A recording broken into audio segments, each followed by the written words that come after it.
নমস্কার, welcome to astro console. আজকের বিষয়টা হবে বৃশ্চিক রাশির জন্য।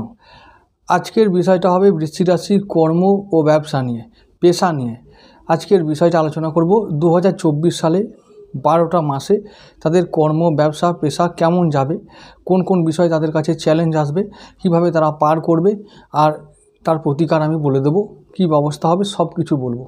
মন দিয়ে শুনবে, ব্যবস্থাগুলো যেটা বলবো সেগুলো ফলো করবে, অবশ্যই ফল পাবে। আর ব্যাপারটা শুনতে হবে কোন কোন বিষয়ে চ্যালেঞ্জ আসতে পারে, কঠিন অবস্থা আসতে পারে, কার কার সঙ্গে মতান্তর হতে পারে, কোন কোন বিষয়ে লাভ লোকসান হতে পারে, এই বিষয়গুলো নিয়ে ডিটেলসে বলবো। প্রথমে বলে রাখি 2024 সাল আমাদের জন্য, আমি বলেছি বারবার, বিশেষ বছর, শুভ বছর, শশ মহারাজযোগের বছর। সমস্ত দিক থেকে তোমাদের শুভ ফল হবে এই বছর। তার মধ্যেও কর্মজীবন যেহেতু প্রধান একটা স্তম্ভ, পিলার, যেহেতু জীবনের পিলার, এই স্তম্ভটা, এই পিলারটা অনেকটা শক্তপোক্ত থাকবে গত বছরের তুলনায় বা গত বছরগুলোর তুলনায়।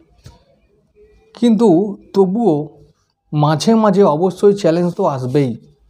ভালো এবং মন্দ এই দুটো বিষয়কে মিশিয়েই সারা বছরটা কাটবে। তবে এটা বলতে পারি, ভালোটা এবছর বেশি হবে। তার কারণ আছে, তার কারণগুলো আমি বিস্তারিত আলোচনা করেছিলাম রাশিফলের ভিডিওতে। আমি আবার বলছি সংক্ষেপে।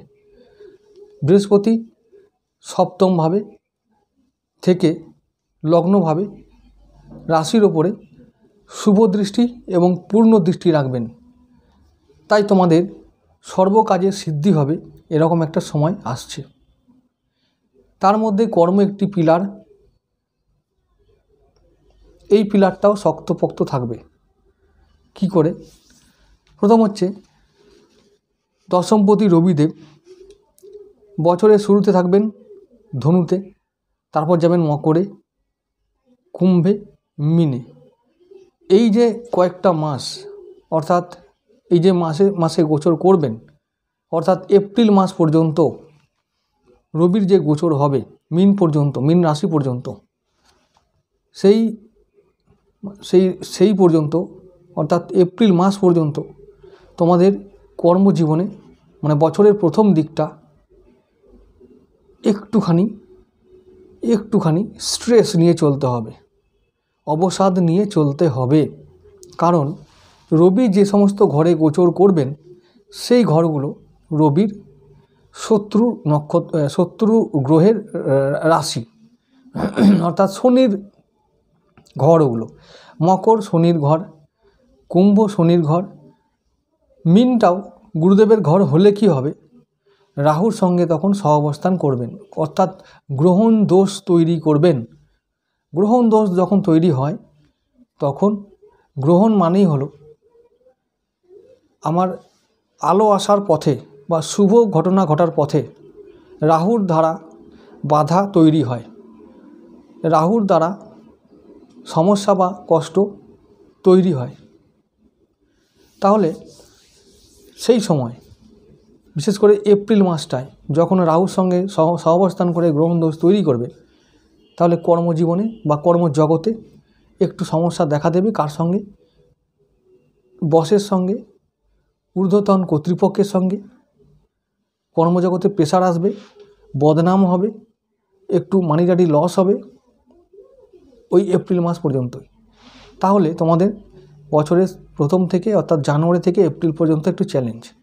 বাকি এপ্রিলের পর থেকে, অর্থাৎ মে মাস থেকে বাকি ডিসেম্বর পর্যন্ত কর্মভাব শুভই থাকবে। কেন? মেষ রাশিতে যখন রবি অবস্থান করবেন মে মাসে, তখন রবি থাকবেন উচ্চস্থ অবস্থায় মঙ্গলের ঘরে, তোমাদের ষষ্ঠভাবে। তাহলে রবি তখন শুভ ফল দেবেন।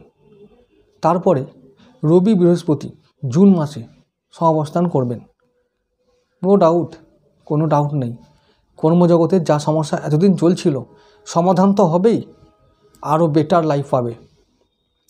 তারপর যখন রবি আবার আষাঢ় মাসে বুধের ঘরে আসবে, তখন নিরপেক্ষ গ্রহের ঘর, কোনো সন্দেহ নেই সেই সময়টা ভালো হবে। রবি এই সময় যে নক্ষত্রগুলোতে বা যে ঘরগুলোতে গোচর করবেন, তুলনামূলকভাবে অন্য বছরের তুলনায় এবছর অনেকটা শুভ অবস্থায় থাকবে। শুভ অবস্থা কেন না, এই জন্যেই যেহেতু লগ্নে গুরুদেবের দৃষ্টি থাকবে, লগ্নপতি বল পাবে, বৃহস্পতি ও মঙ্গলদেব একে অপরের সঙ্গে সহযোগিতা করে চলবেন। সঙ্গে যদি সেনাপতি ও গুরুদেব একসঙ্গে সহযোগিতা করে চলে, তাহলে রাজাও শান্তি পাবে, শক্তি পাবে, স্বস্তি পাবে। তাহলেই রাজা বল পাবে। কর্মজগৎটাকে তিনি তার জগৎ বা তার যা দায়িত্ব আছে, সেই দায়িত্বটাকে তিনি ভালোভাবে পালন করার সুযোগ পাবেন। এই হলো লজিক।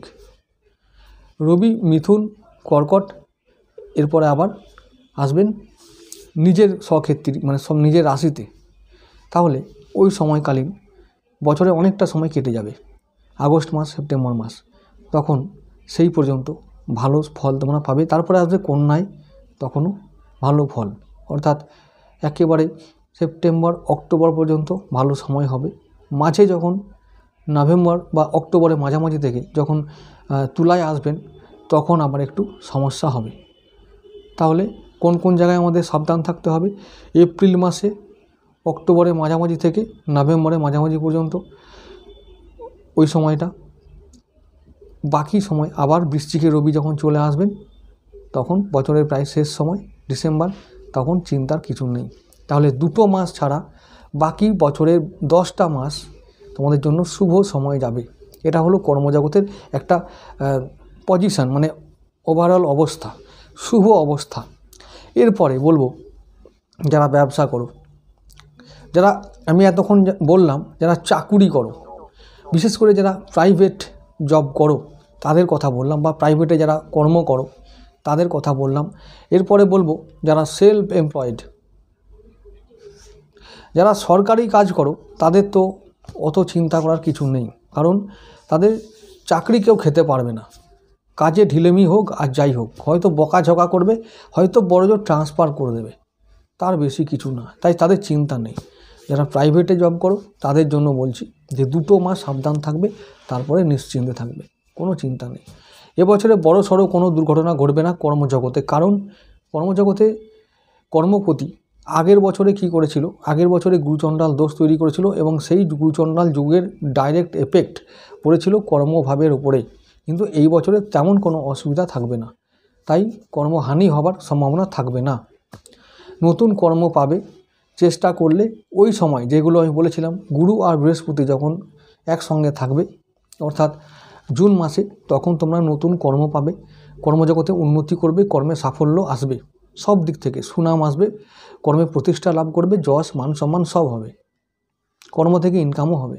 কারণ ওই যে বললাম, বৃহস্পতি আর রবি যখন থাকবেন এই বিশ্বরাশিতে, তখন ওটা ধনস্থান কালপুরুষে, তাই ওখান থেকে ইনকাম ভালোই হবে, এবং ফিক্সড অ্যাসেটের জায়গা, তাই ওটাও হবে, অর্থাৎ ফিক্সড অ্যাসেট জমবে।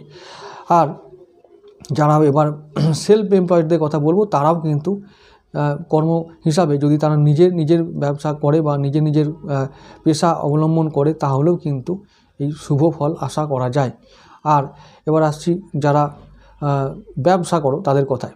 ব্যবসা যারা করছো তাদের বলবো, সপ্তমভাবে বৃহস্পতি সারা বছর থাকবে, তাই ব্যবসা ভাবটা শুভ। পেশা যে যার মতন হতে পারে, পেশা যদি সেলফ এমপ্লয়েড হয় তাহলে কিন্তু বলবো যে সেখানেও শুভ হবে, কারণ কর্ম ও পেশার জগৎটা এবং ব্যবসার জগৎটা শুভ অবস্থায় থাকবে সারা বছর।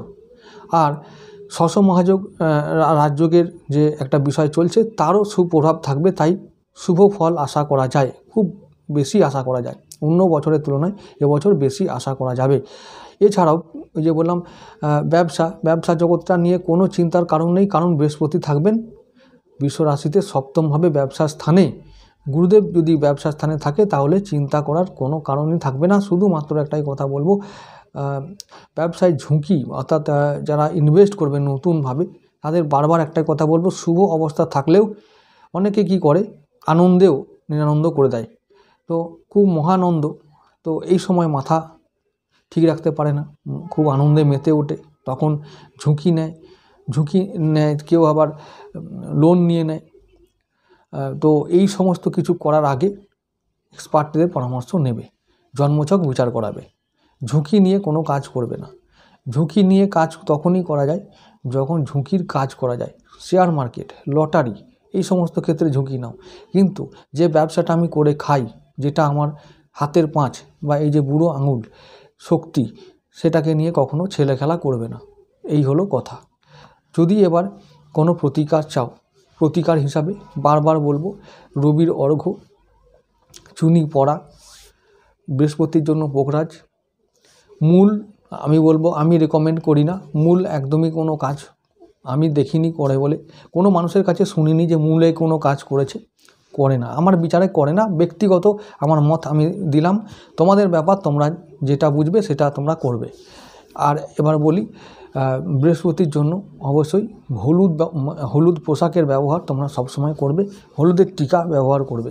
হলুদ আর গেরুয়া টিকা যদি কপালে পরে থাকো তাহলে দেখবে লোকে হয়তো বলবে স্টাইল মারছে, কেতা মারছে, কেউ বলবে দেখাচ্ছে, বলুক, আর ওরা যা করে করুক, তোমাদের কাজ তোমরা করবে, ব্যাস, বাকি তোমাদের সব ঠিক হয়ে যাবে, সব ঠিক হবে। অন্য বছরের তুলনায় এবছর অনেক ভালো কিছু হবে, এটা আমার বিশ্বাস, আমার জ্ঞান থেকে বলছি, কোনো হাওয়ায় কথা বলছি না। তো এই বিষয় আর এই বিশ্বাস নিয়ে তোমাদেরকে আমি বলবো যে কর্মজগতে সমস্ত বাধা তোমরা কাটিয়ে ওঠার মতন যোগ্যতা তোমাদের এবার তৈরি হবে। নিজের উপর বিশ্বাস রাখো, ভরসা রাখো, আর ঈশ্বরের ওপর বিশ্বাস রাখো, নিজের কর্ম সম্বন্ধে বিশ্বাস রাখো। কোনো সিদ্ধান্ত নেবার আগে অবশ্যই বড়দের সঙ্গে আলোচনা করবে, এই বিষয়গুলো মনে রেখো।